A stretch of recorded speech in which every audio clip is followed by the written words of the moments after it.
देखना ये है कि मरीम नवाज शरीफ साहिबा कैसी एडमिनिस्ट्रेटर साबित होंगी। आपका क्या ख्याल है? मेरा ख्याल है डैडी किस्म की सीएम आएगी। बुजदार के साथ कंपैरिजन कर रहे हैं, बुजदार के साथ कंपैरिजन की जरूरत नहीं है। ज़मीन और आसमान को आप मिला रहे हैं एक साथ। उनको पता है कि ब्यूरोक्रेसी से किस तरह डील की जाती है। आपकी नज़र में ये दुरुस्त फैसला है? नवाज शरीफ साहब का अच्छा डिसीजन है।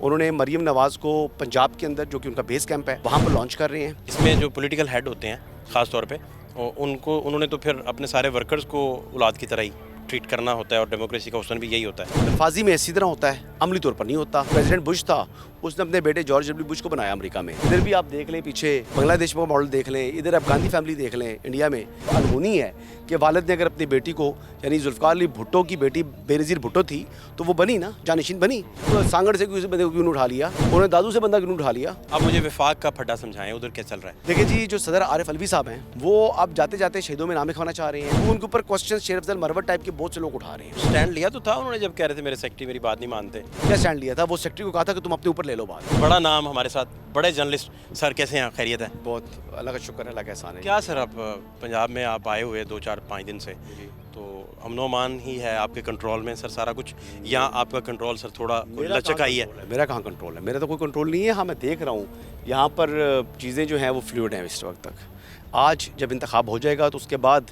देखना ये है कि मरीम नवाज शरीफ साहिबा कैसी एडमिनिस्ट्रेटर साबित होंगी। ये कबल वक्त है, लेकिन उम्मीद मुझे यही है कि आपका क्या ख्याल है? मेरा ख्याल है डैडी किस्म की सीएम आएगी। मतलब बुजदार के साथ कंपैरिजन कर रहे हैं, बुजदार के साथ कंपैरिजन की ज़रूरत नहीं है। ज़मीन और आसमान को आप मिला रहे हैं एक साथ, ऐसी चीज़ नहीं है। मरीम नवाज़ ने, उसका ब्रॉटअप ही हुआ है, अपने वालिद को सीएम बना देखा 3 मरतबा प्राइम मिनिस्टर देखा, अपने चचा को 2 मरतबा सीएम बना देखा। तो उनको पता है कि ब्यूरोक्रेसी से किस तरह डील की जाती है। और फैमिली है, जॉइंट फैमिली सिस्टम में लोग रहते हैं, तो एक दूसरे के साथ क्लोज भी हैं। कई फैमिली से होती हैं, 2 भाई भी होती हैं, आपस में नहीं पता होता है एक भाई क्या कर रहा है, दूसरा भाई क्या कर रहा है। तो ये फैमिली जो है, ये बेसिकली ट्रेडिशनली आपस में जो है वो सिंक्ड है। तो आप कहते हैं कि ये फ़ैसला पंजाब के हवाले से आपकी नज़र में ये दुरुस्त फैसला है, या कोई और कैंडिडेट भी हो सकता था? या मेरे ख्याल से अगर मरीम नवाज़ को बतौर वालिद अगर मैं देखूंगा, तो मुझे तो सब दुनिया में सबसे प्यारे बच्चे अपने बच्चे नज़र आते हैं।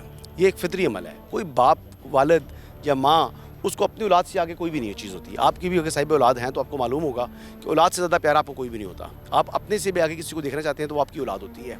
तो मेरे ख्याल से नवाज शरीफ साहब का अच्छा डिसीजन है।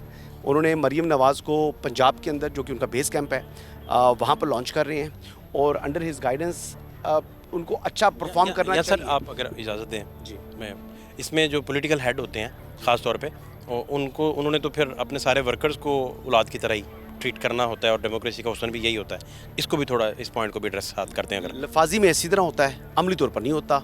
देखे ना, जो प्रेसिडेंट बुश था, उसने अपने बेटे जॉर्ज डब्ल्यू बुश को बनाया अमेरिका में।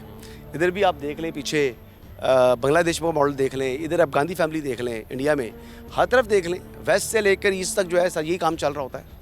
तो कौन सा ऐसी अनहोनी है कि वालिद ने अगर अपनी बेटी को, यानी जुल्फ़िकार अली भुट्टो की बेटी बेनज़ीर भुट्टो थी, तो वो बनी ना, जानशीन बनी। उन्होंने वहाँ से जनाब सांगड़ से किसी बंदे को क्यों उठा लिया, उन्होंने दादू से बंदा क्यों उठा लिया। तो वो हमेशा इसी तरह ही होता है। वो हम तो बात जिस तरीके से ये लेते हैं, लेकिन एक चीज़ मैं आपको बताऊँ कि अगर डॉक्टर का बेटा डॉक्टर बन सकता है, तो पॉलिटिशियन का बेटा पॉलिटिशियन बन सकता है। वकील का बेटा अगर वकील बन सकता है, तो फिर पॉलिटिशियन का बेटा भी पॉलिटिशियन बन सकता है। आप मुझे वफाक का फड्डा समझाएं, उधर क्या चल रहा है? देखिए जी, जो सदर आरिफ अलवी साहब हैं, वो अब जाते जाते शहीदों में नाम लिखवाना चाह रहे हैं। वो चाह रहे हैं कि किसी तरीके से मैं जब वापस जाऊँ, को लिखा जाएगा इस तरह, उनकी मुद्दत जो है वो कंप्लीट हो जाएगी, तो उनके ऊपर काफ़ी क्वेश्चन मार्क्स आए हुए थे। तो अब अलवी साहब चाह रहे हैं कि मैं जाते जाते वापस मैं अपने घर के अंदर, जो उनकी जमात है, उसके अंदर मेरी एक्सेप्टेबिलिटी हो, क्योंकि उनके ऊपर क्वेश्चन शेर अफजल मरवत टाइप के बहुत से लोग उठा रहे हैं। तो वो अब मतलब वो अब प्ले कर रहा है, वो उसको सदर पाकिस्तान के ओहदे के तकद्दुस का, या अपने ओहदा जिसके ऊपर वो आज बैठा हुआ है, उसका उसको ख्याल। स्टैंड लिया तो था उन्होंने जब कह रहे थे मेरे सेक्रेटरी मेरी बात नहीं मानते, तो वो स्टैंड नहीं था? क्या स्टैंड लिया था उन्होंने?